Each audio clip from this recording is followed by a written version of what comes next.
Good day. I am Tamara Scott. Thank you for joining us on Tamara Scott Live with Truth for Our Time. Just to put that in there. We bring you God's Word in today's world, and we help you when the headlines hit home. And as always, there's always so much information and news coming at you. I looked one day when I was in Washington, D.C. along the subway, and there was a row. I should bring that photo in.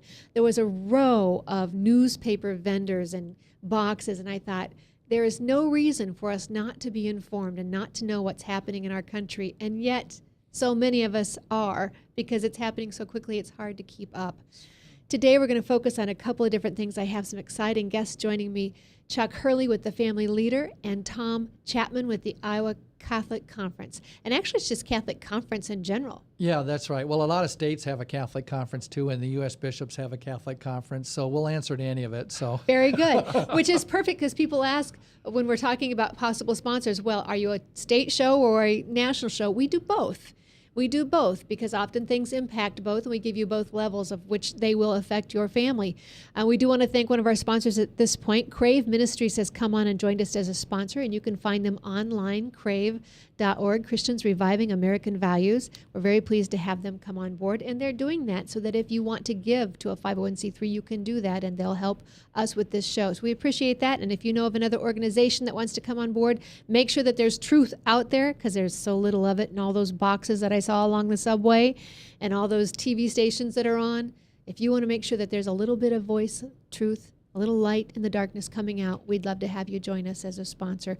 You can email me at truthforourtime@gmail.com, or you can talk to someone here at webcast1live.com. Webcast One Live is how we're powered. You can join us during the conversation however you wish.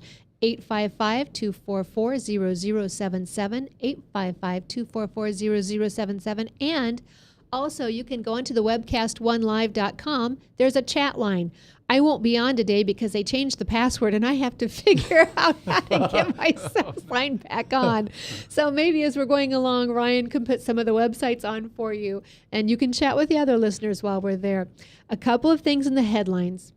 Friend of mine, Peter LaBarbera, former Concerned Women for America staff member,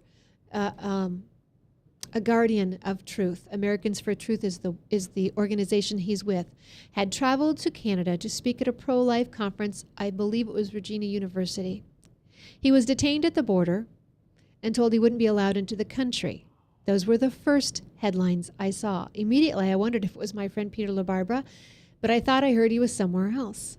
Shortly later, and I got that first note from Dawn Stefanowicz, who we've interviewed on this show on religious liberty because she lives in Canada and can warn us of the tribunals that take place there. And I think unless something's changed, no one has ever been found innocent when put up for a tribunal. No one has ever been found innocent to date in Canada. So the news came the next day or day later, and not only was it Peter LaBarbera, he had been let go from the border only to be arrested on the campus. Arrested for speaking about life and simply voicing concerns over the lifestyle and the health issues of homosexuality. Now, if you want to talk about hate crimes, I would invite you to look up barbwire.com, Matt Barber's website, barbwire.com. Check out the comments, not from Peter LaBarbera, but from those who oppose Peter LaBarbera. You'll see what hate is, my friends. It's not those who are teaching and talking truth. It's those who stand against it and want to keep you in the darkness. Along with that, I bring that up because right here in Iowa, the Gortz House, Gortz, is facing their own religious persecution. A small family, starting a business, hoping to be able to retire into that business, a love that she has wanted her whole life, one of those dreams they save. Mm-hmm. They actually saved money and saved a church in the process. A beautiful architectural structure was going to be torn down. Mm.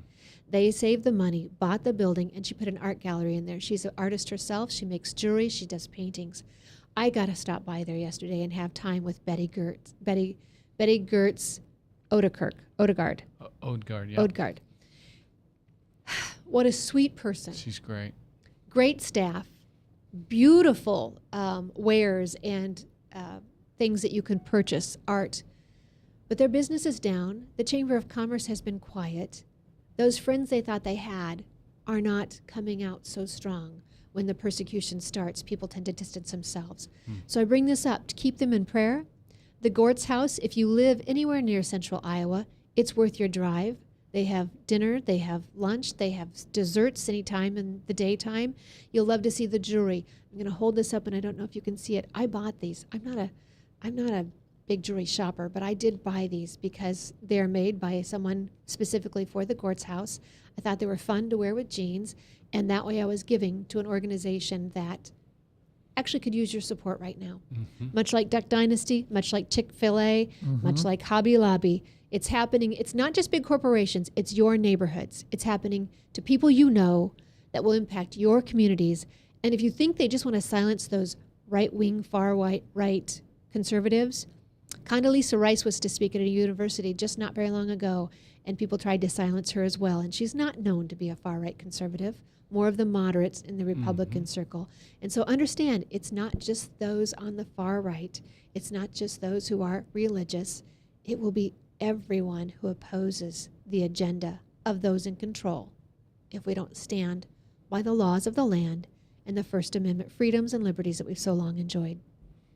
Gentlemen, do we have Deborah on the phone? Very good. Deb Thornton, thank you for joining us on the phone. Yes, I'm here. Thanks, Tamara. We appreciate having you join us. Deb comes in from Moravia, Liberia. She is with the Public Interest Institute and limitedgovernment.org. Public Interest Institute is a great way you can find her. Deb, quickly tell us, what are you doing in Liberia? I'm here with my husband and our family. We'll on a 2-year job assignment for my husband, and so I'm still doing my Public Interest Institute work via computer from here, and we're getting the job done. All right. Well, then I have a great discussion group here with me, and we're going to start today on education. Let's start. Which topic should we take first? Should we do savings? Should we just do choices? What options do parents have out there for choices in education?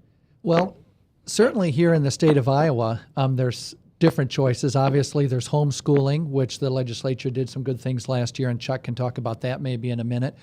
But state has also made available school tuition organizations, which are, it's a venue for people to get a tax credit for donating to scholarship funds for lower income students to attend a non-public school.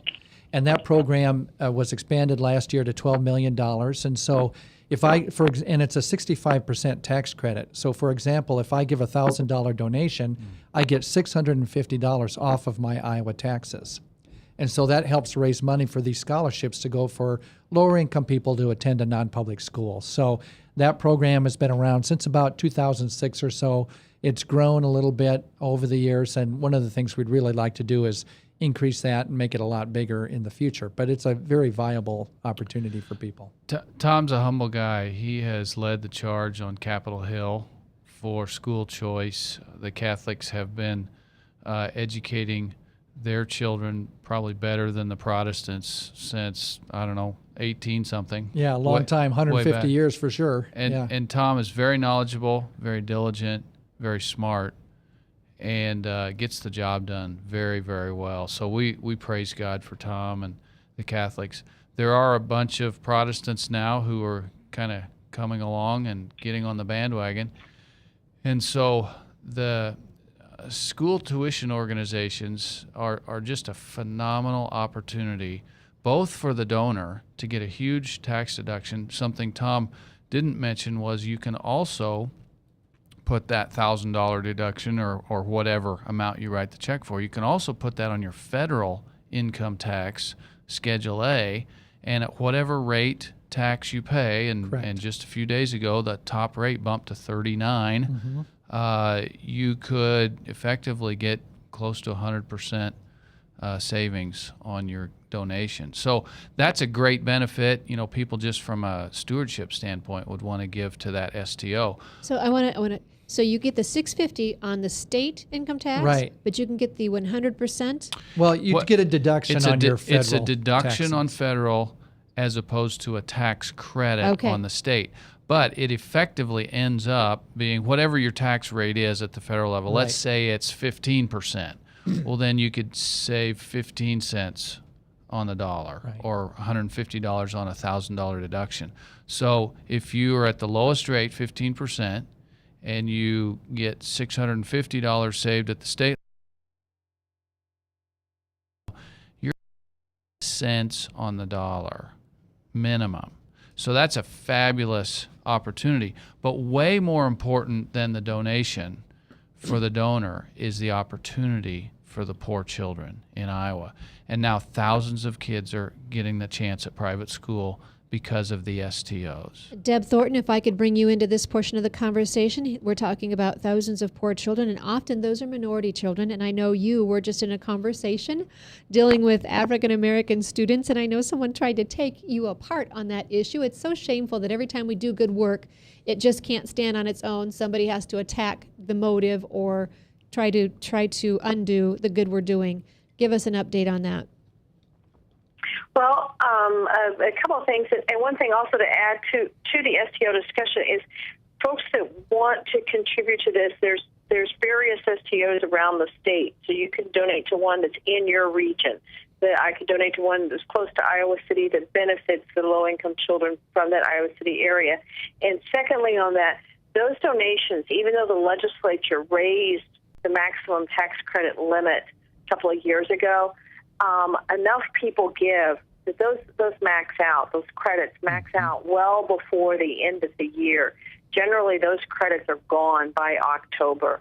So folks who are interested in this and really want to support should write those checks, now, should write those checks early. And one, then the STOs know what money they have to work with, and two, you're ensured that you do get the tax credit, because just in our own case, we sent one last check last November, and it got bounced back because the credits were all used up. So that's something to be aware of, to write those checks, because the program needs to be, and we need to talk to our legislators and get that limit raised even more, because it's so popular and so successful. And key to that is in the fact that, yes, the minority children,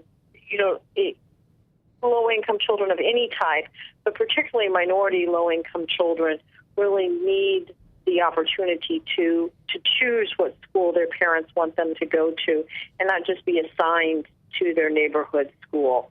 Brown versus Board of Education did away with the separate but equal. On the other hand, even 60 years later, the achievement gap between our minority low-income children compared to what you might consider the middle-class white children is still a huge achievement gap. And we're not making it up. And that's hundreds of children that are not doing the work they could. Tamara, if I might, my wife and I helped start an inner-city Christian school.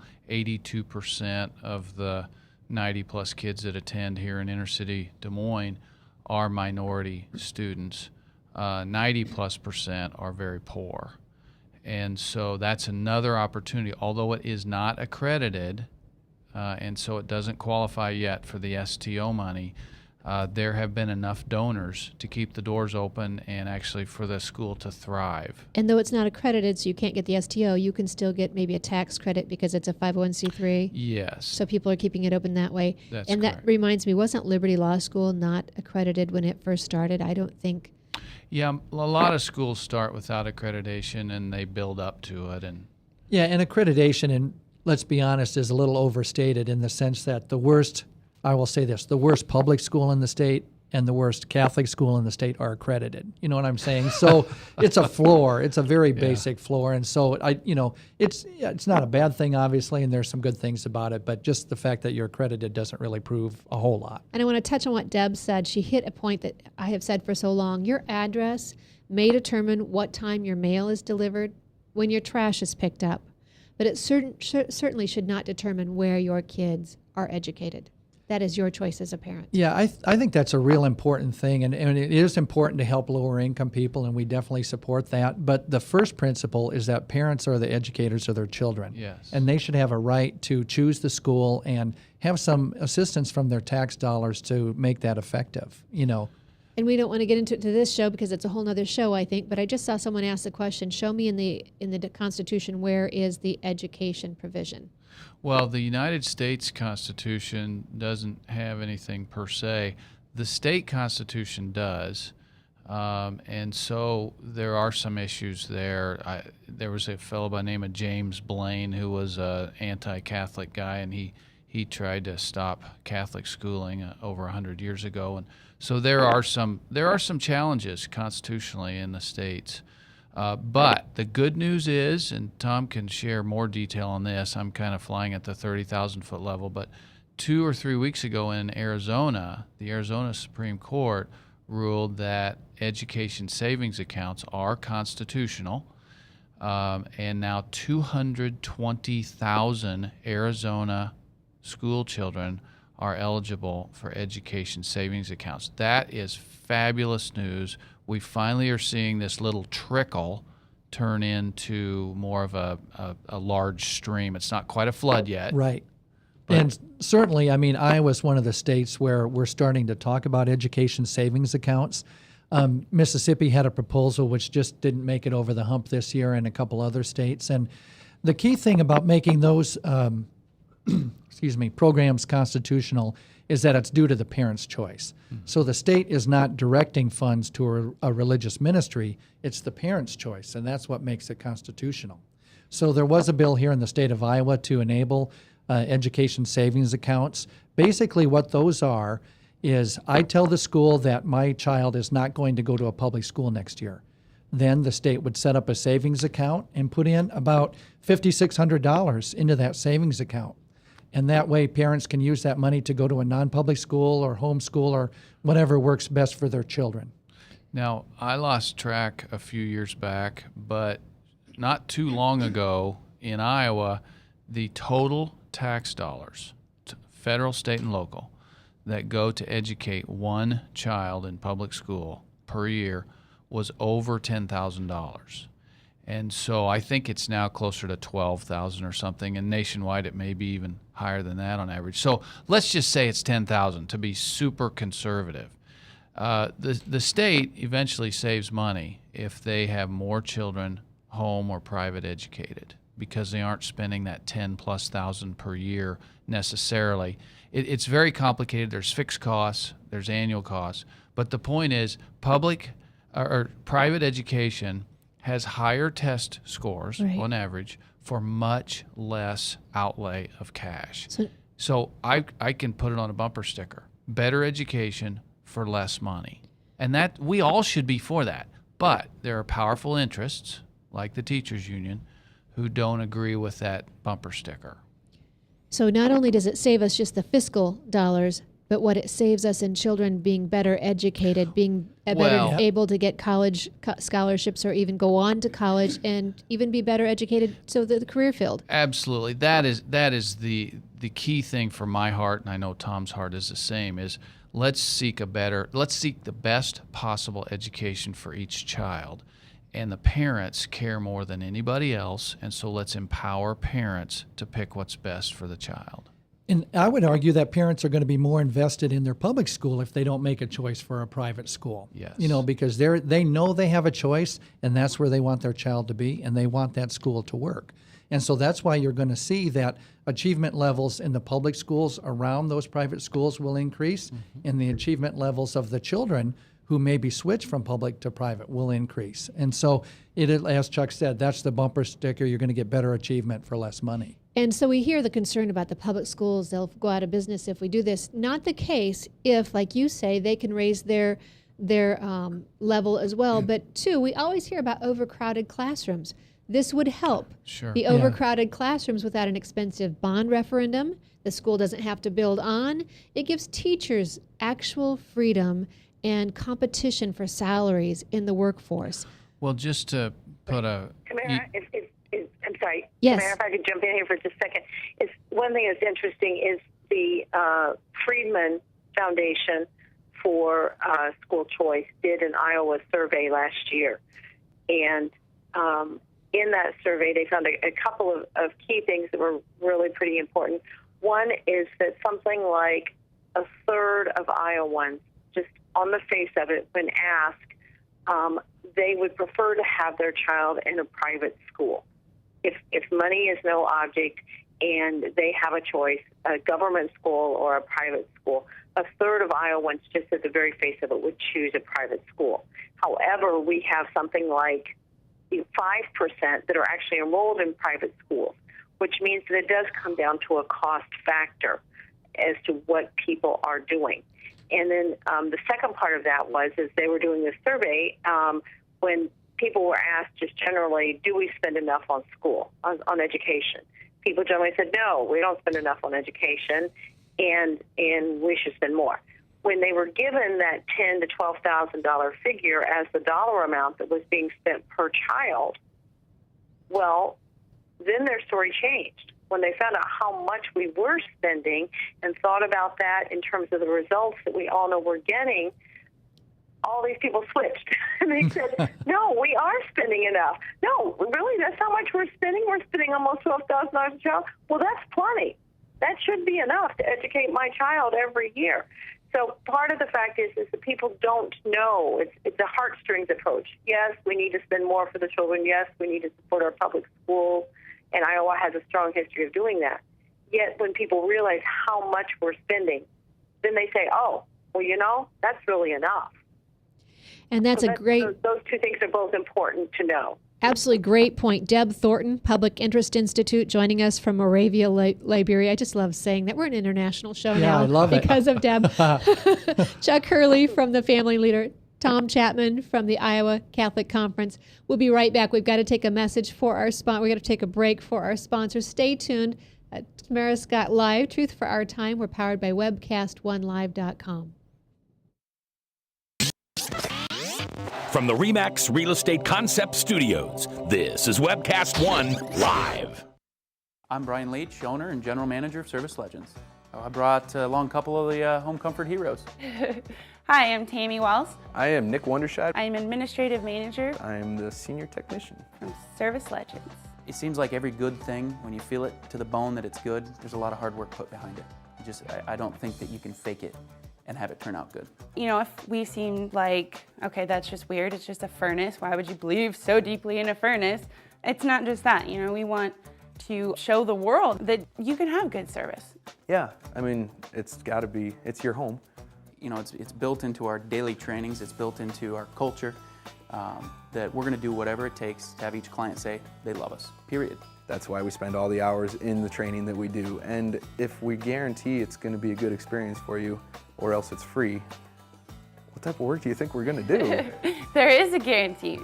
Temperature selection guarantee, fixed right or it's free guarantee, comfort guarantee, best value guarantee. All of these guarantees hold us accountable to ensuring that we exceed your expectations.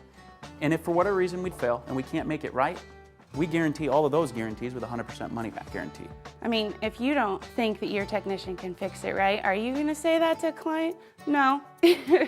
You don't have to worry about having a technician come to your house. We drug test, background check all of our team members. We put safe people in your home. Each and every one of our service techs, 400 hours a year in training. You tell it the minute they walk in the door. They know what they're doing, they've done their homework, and they actually truly care about what you want. Because at the end of the day, you're the person that makes sure I have a job. They're gonna be listening. They're gonna wanna know what your challenges are. Then they're gonna come and give you options, and you get to choose. If I'm there to help and I make it easy and painless, I did my job right that day. Well, when it comes to your comfort, safety, and your family, you know, you don't necessarily go buy the most expensive, but you get the most bang for your buck. Oh, it's worth it, because there's a lot of people that will find a way to get it to work right now and then leave and then come back, charge you again, and the cycle just repeats itself. So when I'm out there looking at the furnace, I want to find why it failed today. How can we change the part today with something that you're not going to have to worry about? Is it worth changing the part today? I mean, you can put a lot of money into a furnace. I can fix parts all day. There's good job security in that for me. But is it the right thing for you? I get a lot of the phone calls of after the technicians are there. They're just in awe. They're like, wow, you guys are great. I mean, I don't even know what to say. You guys are great. Everything you did was perfect. It was great. Keep going though, I like this. Just give us a try. I'm gonna take all the risk. I've got the time to make this right. I've got the support to make it right. Just check us out. And if you don't see the value in what we do, I mean, fixed right or it's free or 100% money back. enough said.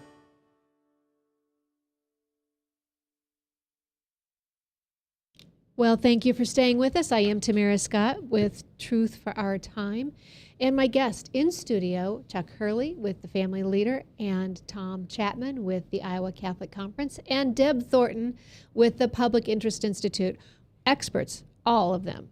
We're talking about education, not just options and choices, but there are a lot of choices out there that you're not aware of, and we're going to get to those soon, because whether you're public schooled, private schooled, some of these are available to you, and we need to make sure that you know about them. They'll save you money on your taxes, as you filed yesterday.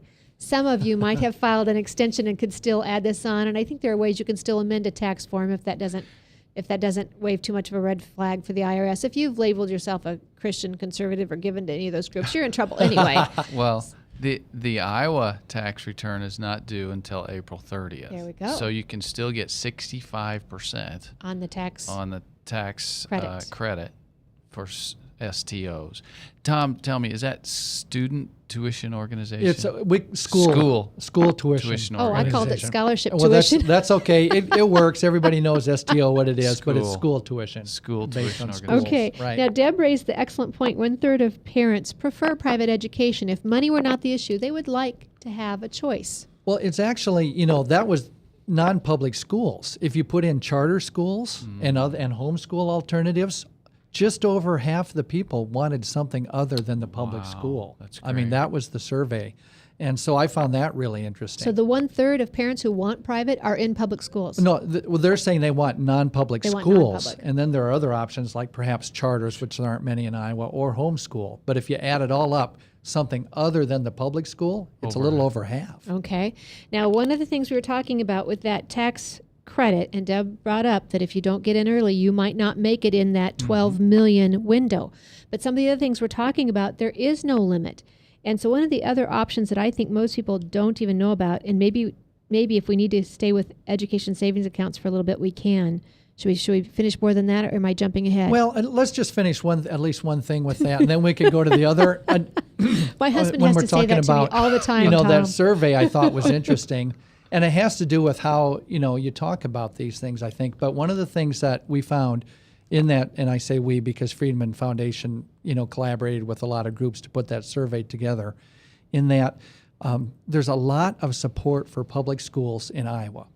And that's different than other states. They've done this kind of survey in about 20 states, and really it's only North Dakota and Iowa where people really support the public schools. And you know that. You've lived in Iowa. People love their public schools. In many of the communities, the public school is the largest employer. It is. Which is actually an issue. That should never be the case. Your government should never be your largest employer in any community. But it is, and therefore a lot of people are tied to the schools, and we've always they're had good a good jobs. history with They're the good schools. jobs. They're really and so good they're jobs. So 2/3 of Iowans love the public schools, and that's great. And so I think the messaging from my perspective is, people love non-public schools. They love the public schools, but they also love to have choices in education. I mean, that's the thing that was crystal clear. A vast majority of the respondents really support the school tuition organization program, like 60-30, 2 to 1.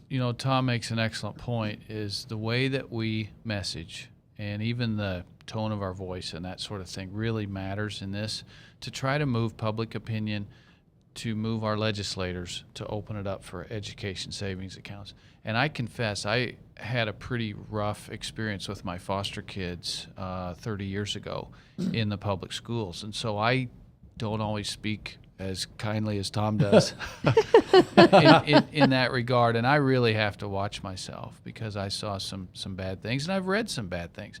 But the harsh reality is, in order to get education savings accounts passed in Iowa, we're going to have to be very magnanimous about the public schools. Well, and I think it just tells you that, putting the parents first, I think, is the key. That's because the I think key. that's our foundational principle anyway, is parents should have that opportunity to choose for their children what's best. Yes. And Iowans respond to that, no doubt. And the critics are always going to come back to say, and this I heard this 1,000 times when my kids were in public school, but not every parent cares like you do. What about those kids? Well, they'll likely stay in the public schools. Yes. Won't be a problem. That's right. Yeah, and even the education savings account, it doesn't touch the local property tax levy at all.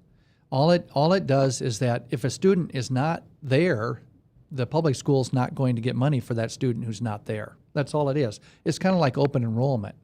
If I move Yes. my child from West Des Moines to Waukee, West Des Moines isn't going to continue to get money for my child. And so we look at that in a similar Is that why way. schools dislike it so much? Well, Look, yeah. yes, they're the paymasters or the money meisters at each school, superintendent, school board especially, and they're looking at their overall budget. And so, sure, they the more money they have, the more flexibility, freedom, and power they have. If I'd thought it through, I'd have Ryan play that secular song. Who is it? Money ain't for nothing and the chicks are free. What song is that? You guys know where Well, I'm we coming can we from? can sing it You for can you if sing you it want, for me. but Tom can. Deb, I There's can, a microphone I here. I'm can not hear singing. you. Deb, your thoughts on this discussion? Yeah, no, what I was going to get here and say is historically the way that parents have exercised school choice is by their choice of where they live. And this is particularly true for middle class, upper middle income parents. True. They buy a house in the neighborhood that they want to live, that they think is the best neighborhood with the best schools. And then on top of that, then those same folks, if they are not happy with the school their child is assigned to, they do always have the financial option to take their money and put their child in a private school and pay for it. And unfortunately, our low-income parents just don't have that same flexibility to either move because they might not be able to afford the home in a nice neighborhood in a good school district. So they don't have the flexibility to move and choose their school that way. And then they also don't have the cash flow flexibility to just write the check for a private school. And that's really where a lot of the issue is we want all children to be treated the same. We want all children to have the same opportunity to do their best for the best education possible. But from the very beginning, by not allowing that choice, we're limiting those kids. We're limiting their parents' ability to do what's best for them. And so that's really part of the core issue is someone who's wealthy, if they're not happy with the school, they move or they pay private tuition. But our low-income folks just don't have that flexibility. And we need to give those children, that same opportunity for the flexibility that the others have. Well, thank God for some generous donors who And the STO. do make it possible. And even before STOs were in place in 2006, we had some generous donors who scholarshiped kids, but it really is a sliver. If you look at the whole pie, it's still tiny. And Arizona, thank God, has kind of busted out of that sliver, and now it's a big slice. Tom, why don't you share just kind of the picture of what's happening in Arizona and what it might look like if it came to Iowa? Well, in Arizona, what they've done is they've expanded the availability of education savings accounts. At first, it was kind of just for special needs, and now it's expanded to their schools, which they would call failing schools or lower performing schools. It's available to much more of the populace in Arizona. Here in Iowa, the first bill that we had this year, which got out of subcommittee, really it would have been the most expansive ESA program of all because it would be available to all parents who did not want to have their child in the public school. Now, as legislative proposals do, over the years, we're committed to this long term, and it may have to change as we go forward and try to shape it in such a way that we can get it passed. But right now, it's the amount that the parent would get would be 100% of an average basic state aid for child, and then any parent could access that. It's not just for lower income. It's for any parent. And we have that now? We do not. We do not. That's what we're working for, and that was the bill that we had this year. And It passed out of subcommittee, though, Tamara, and the discussion is critical, that people begin to understand what true parent choice could and should look like. And so as we go into this election year, a great thing to be bringing up at the local coffees, the legislative forums. There are all kinds of U.S. Senate candidates, U.S. congressional candidates, and local level candidates running. And now is the time to be asking them. Don't criticize them if they don't understand that. Help them understand the freedom for every parent, every demographic, as Deb has brought in, minorities and otherwise. And so this would help any politician, as it were. Sure, and we've done a lot of grassroots work among our, I would say, the non-public schools over the last year on this issue, and literally thousands of messages came in to legislators from their constituents about this. And the interesting thing is the argument that came back from, and it was mainly the Democratic talking points that went back to their constituents, they didn't argue about the principle, which is the parent choosing. They said, well, this is going to divert money from the public schools and it's going to cost too much. Well, we can shape that, part of the proposal. And so when the rubber hits the road, that may change. But And let's take that argument apart. Because Sure. they're always asking and begging for more money. What they call when they don't get an increase, they call a cut. It's not a cut, it's just not an increase. And so this would actually help some of those schools alleviate the cost of educating those students that they're always claiming they need more money for. Well, I really believe, and there's leadership messaging, but also if you go to the rank and file into the public schools, they're not nearly as opposed as maybe some of their leadership is.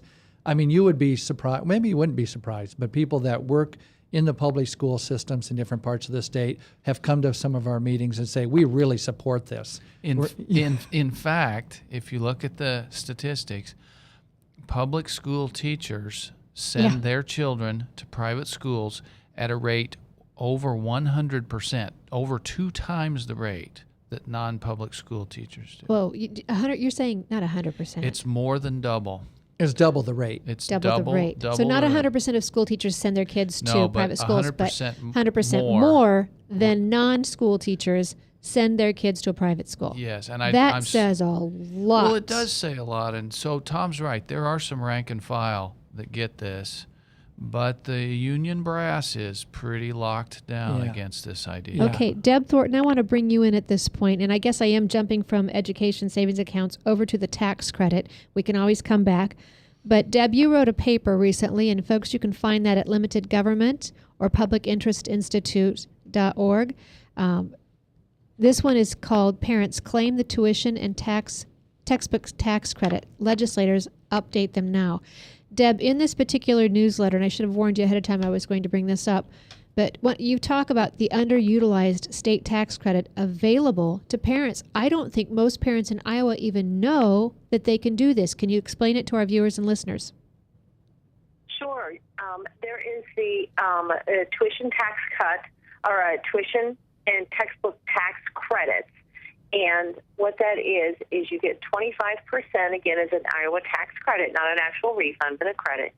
25% of the first $1,000 of your eligible expenses for your child to be in school. And the great thing about this is that it doesn't only apply to someone who's paying to send their child to private school. It applies for children in the government school, public school as well. So any parent who spends money for their child's education can take this tax credit up to $250, which is a nice chunk of tax credit to get.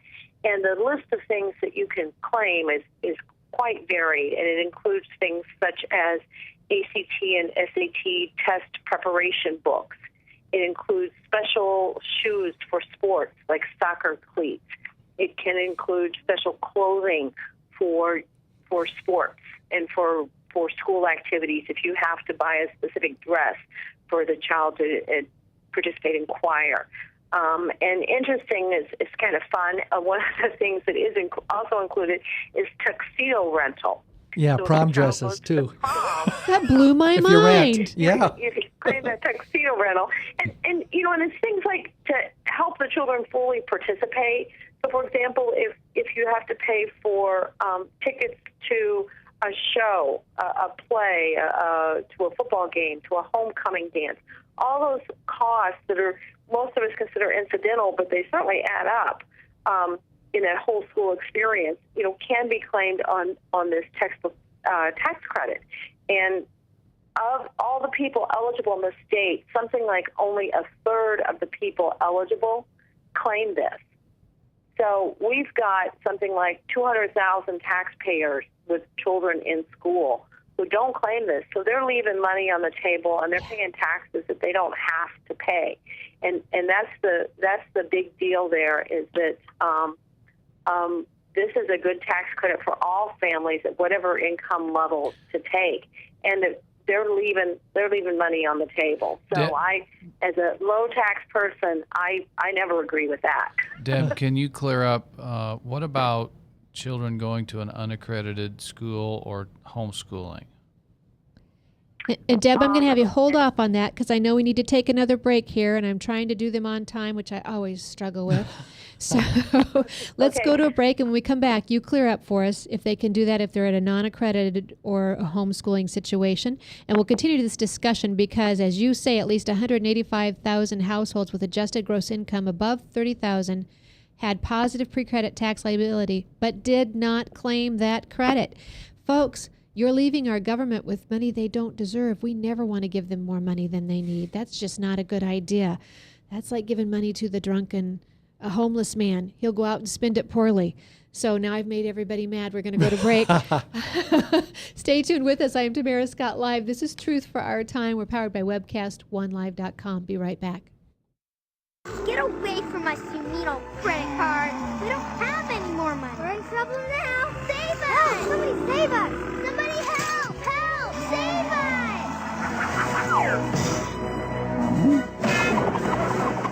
Hi, I'm Tom Coates from Consumer Credit of Des Moines. If your credit card's a little too animated, give us a call. Hooray! We're saved! Consumer Credit, you're our hero! Hey, psst. Let me let you in on a little secret. You ready? Always try to do business with people, not places. Especially if you seek honest Christian business people. And when it comes to my car, I really need to trust who's working on it. Now, my family is so blessed. A few years ago, we found a family-owned automobile repair shop that operates as a Christian business also. Open, honest, reliable, trustworthy. It's AMCO on Hickman Road in front of Kmart, and it's a family-owned Christian operating business. This family treats your car as if it was their car. Everything from oil changes to transmission repair and everything in between. So the next time you feel the need to be at peace with your choice of who you can trust with your car, give AMCO on Hickman a chance to serve you. And tell them Max sent you. All across America, there are countless numbers of people struggling with addiction and other life-controlling issues. Probably someone you know and love. There is a way out. There is hope. Transformations Treatment Center in Delray Beach, Florida, has a unique approach to substance abuse treatment. Call now and ask about our Guaranteed Success program or log on to transformationstreatment.com. Transformations. Change your life. Change your relationships. Transform your world. And I am Tamara Scott. Thanks for staying tuned with us. We're coming into segment 3 of Tamara Scott Live with Truth for Our Time. We're talking about education, not just options and choices, but things that are available to you right now, to many parents, public school parents who could be getting tax credit at the end of the year. I know you're disgusted that we didn't tell you this before yesterday, to April 15th. 2 weeks ago. Right. We're telling you now for next year. And as Chuck said, our state income tax is not due until the 30th of April. And so you could still get yourself in on that one. So Deb, as when we were going to break, talk to us a little bit more about this, the number of parents who are not using this. And Chuck had asked you a question. Is this available to parents with children in non-accredited schools or even homeschool situations? The non-accredited schools are not eligible. That is one thing. If it's a private school, it does have to be an accredited private school or to be in the public school. So the non-accredited private schools, no, you're not eligible to take this. And I was just looking here at my computer, which is a little slower from Africa than in Iowa, but not too bad. So while we're on break, I'm trying to find the answer here. And I believe that it does apply for homeschooling. I believe we'll have to... Sounds right. Tom Chapman's shaking his head I yes. think that's right, Deb, yeah. Schooling, yes. Unaccredited, no, I believe is the criteria. And it's the amount of money, according to the Iowa Department of Revenue, they did an analysis last year of people who took the credit and people who didn't. And if you looked at it just based on the averages, our parents left something like $21 million on the table. People, that's $21 million you're leaving in the hands of the that's state. That's a pretty good chunk of money. Yeah. Yeah, I mean, beyond what we're not getting back in our own paychecks, the state should not have extra money. They do dangerous things. No one should ever. You should pay what you owe, but you should never pay more than you owe. And given that this was specifically people with children, under the age of 18, and they're eligible to take that, the vast majority are, and that's $250 per child. So if you're a family with 3 or 4 children in school, you can get a $1,000 credit. It's $250 per child, and we know that we spend that money on our children so that they can fully participate. So this is an important thing for parents to know about, and yes, they do have till the 30th of April. So, so dig back in that drawer and get those receipts. And then for the legislature, one interesting thing about this is the dollar amount there has not been updated since 1998. So this has not been raised, in terms of inflation and that sort of thing, and looking at what our expenses are. This has not been raised for, almost 20 years. So we do need to get the legislature to look at that and to increase that, just like they've increased the STO money. Myself, I would say, I would go 100% to $1,000, or 25% up to $25,000 or something. But it does need to be raised, I think, because I know we parents spend that money. And I know Tom wants to add here, but before I go to Tom, what about the critics who are going to say you're taking money out of the state budget? It will have a negligible impact. Well, right now our state budget is something like $500 million surplus. So And when we're running, a huge surplus, our rainy day funds are fully funded. All the reserve funds are fully funded. We since the recession, the money that goes to the schools has been increased over 10% since the recession. And I was one of only 2 states to have that large of a public school funding increase. The money's there. Claim that tax credit, and I think the legislature should support our working families and raise that credit amount. That's a key thing that can support all working families. That whether you're low income or high income. It helps all of us. Yeah, that's certainly true, Deb. And the interesting thing, we had to do some education even in the legislature because, when we started to work on the education savings accounts, they were sending out emails saying, well, look at this $15 million tax credit that we do for non-public school families. Well, that same report that you mentioned, over 90% of the recipients are public school parents. And probably 3/4 of the money goes to public school parents, and that's great. But, people just assume something like that's just a big, kind of giveaway to non-public school parents, and that's not the case. And so definitely it's on our list of things to work on in terms of increasing that. And the governor has said he's interested in doing that as well. That'd be a good thing. One sort of wrap-up thought from me as we're getting close to the end here is for 24 or 25 years, my wife and I have been homeschooling, and we've worked with a lot of homeschooling parents, and really the decision is not usually primarily financial. The finances can help, and we should have justice regarding finances. And so I see this as a justice issue and an empowerment issue to those families that are on the fence. But the thing that has really impressed me are parents who really, really care about their own children and their own children's values and success in life find a way. They find a way. They cut back on other expenses. They seek out scholarships. They co-op network. And so really, if there's any parents listening, I want to urge you to really do a gut check. How important is your child's education? In my wife's and my view, there's nothing more important. I mean, we would never feed them rancid meat. Why would we feed them rancid philosophy? Absolutely. So I would just say, do a gut check, and then by all means, let's work toward justice and fairness and more competition that's going to raise all boats. Chuck, that is an excellent point. We were one of those families. We were a one-income family, And I have windows without drapes still. It just wasn't that important once we Right. went on living, and other sacrifices like that we made. But you made a point that you wouldn't feed your kids rancid meat.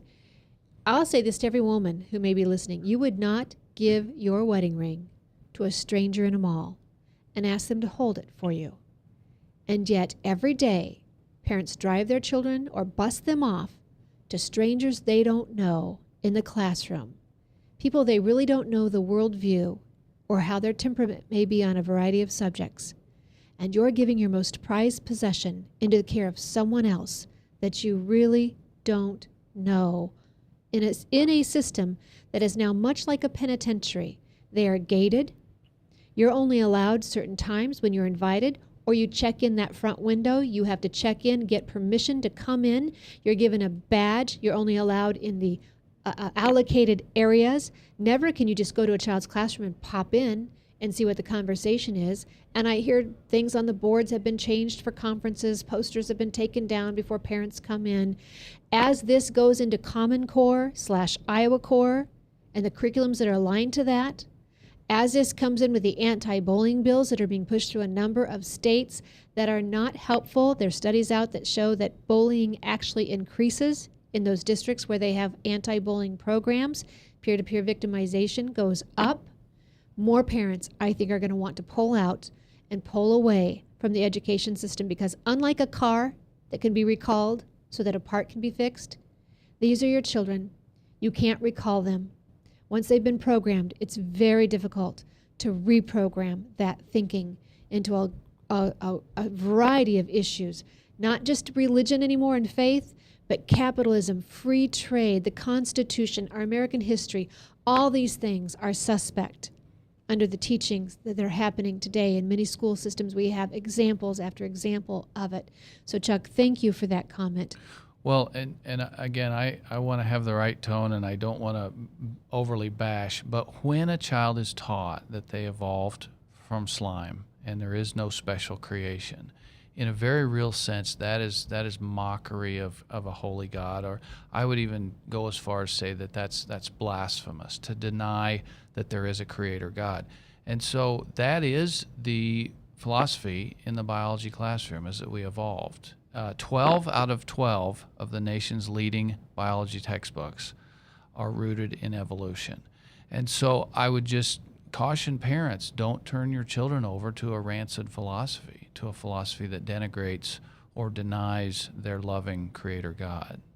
Absolutely. Well, that's the beauty of the schools that we have in the non-public system, is that they have a mission, and that mission, prime mission, is to talk about where do you come from, and what is the worldview. Catholic Church certainly is, we're created by God, and we have original sin, but that creation is good, and so that's kind of the attitude that you're going to find in a Catholic school. I love your billboards where Christ is the principal. Yeah.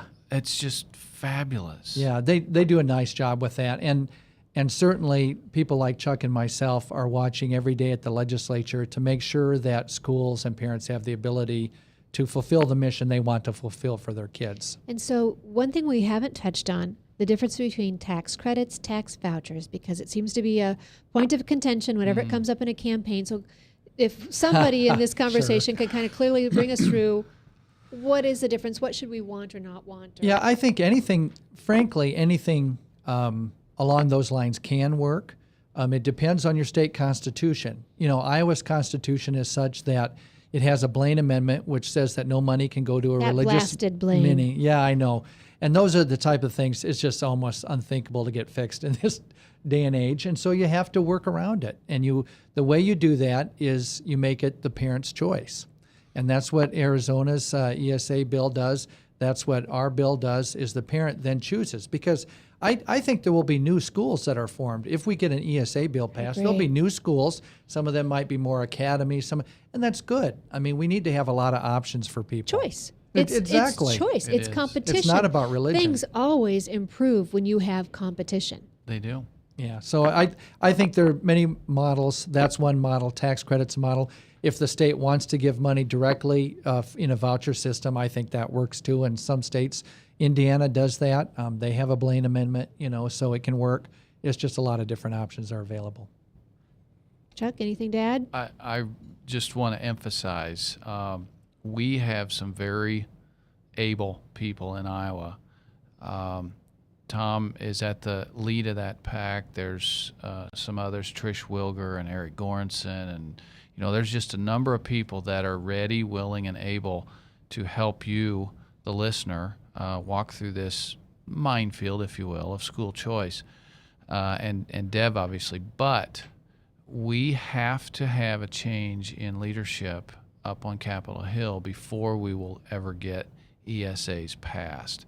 And so Tom doesn't have a PAC. We do. I'm going to get real political for a minute.